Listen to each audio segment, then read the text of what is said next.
In that reflection time, you sort of think, well, have I failed? Have I done a whole range of things which are wrong? Or lost respect for myself and how I fitted into the world. So that's when I started to look at those things which I've done well. Those business and organisations which I was able to help over that time, and that's when I wrote my first book with Brian Tracy. I co-authored that, Ignite Your Life, and then went on to write my second book on business tribes.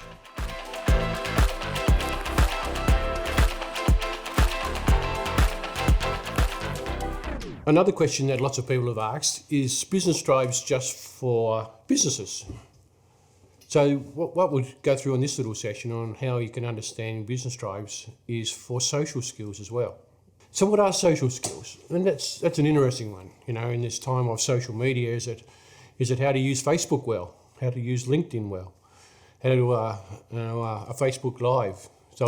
But it's not about how using social media. It's how to engage people in a social way.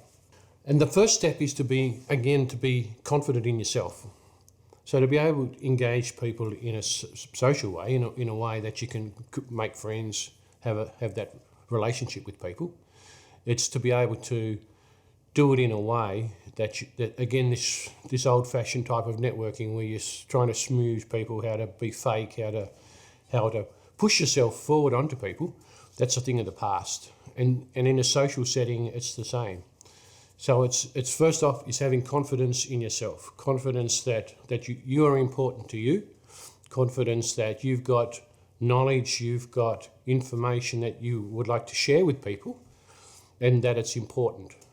It's important for them. It's important that you've got some solutions, some ideas to be able to share with people, and then you start to create this bond between social people, this bond where you make some friends.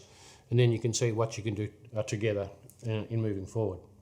So the first is to be happy in yourself, be confident that you're important, be confident that the knowledge that you've got is important. And it may be that you need more knowledge.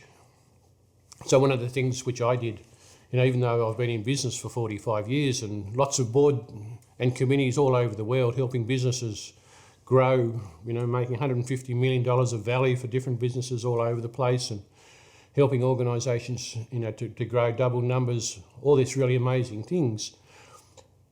I went through a challenging time myself about 5 years ago where I got sick, had an issue with my heart and with other things, and had to sell everything up and sort of start again. So in that reflection time, you sort of think, well, have I failed? Have I done a whole range of things which are wrong? Or lost respect for myself and how I fitted into the world. So that's when I started to look at those things which I've done well. Those business and organisations which I was able to help over that time, and that's when I wrote my first book with Brian Tracy. I co-authored that, Ignite Your Life, and then went on to write my second book on business tribes. And I went back to university, and in that time, in that process, I was able to first off have that confidence that the knowledge which I do have was important. The knowledge that I do have was able to be shared with people.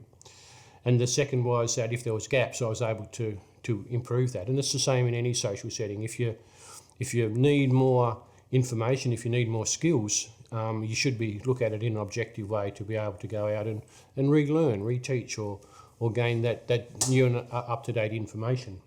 So once you've got the confidence, have the information to roll forward, it's all about asking questions and listening to other people. So many times I've seen in a social setting, people looking to one-up the next person.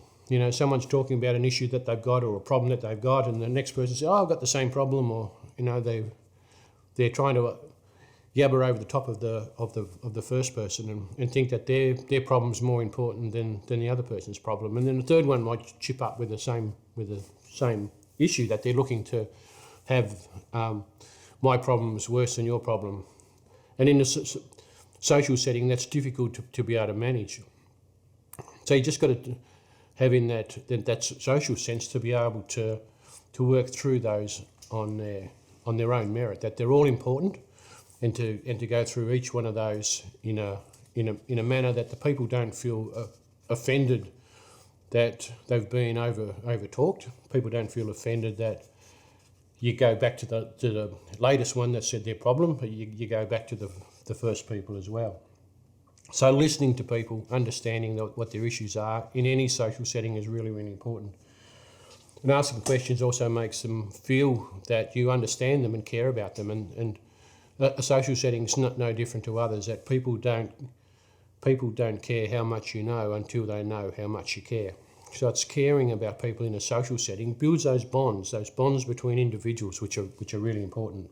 And once you've got those bonds, it's having that confidence to be able to share that information, share those solutions that you know of, or ones which you might be able to get information from some of your tribe members. Some of the people that you know may be able to assist them in something.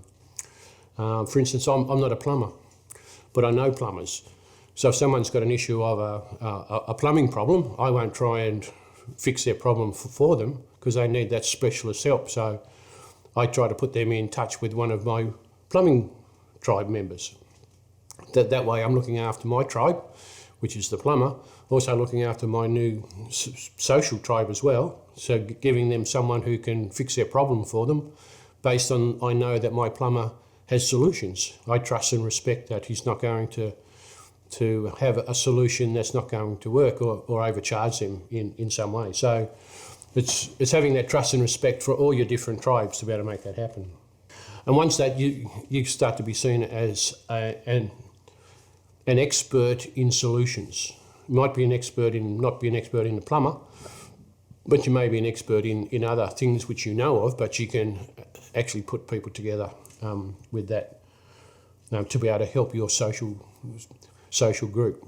So it's about having confidence, being asking questions, listening to people, understanding, caring about people's problems, and having solutions based on your tribes, based on your people that can help them. So that's where you can actually transfer business tribes concept for business to be into that social setting, bringing a group of friends together, working together to get a better lifestyle for everybody. That's business tribes for social. I hope you really enjoyed this video. And if you want a deeper dive where I share some more information on how you can implement business tribes in your business or organisation, grab the link below at businesstribes.com.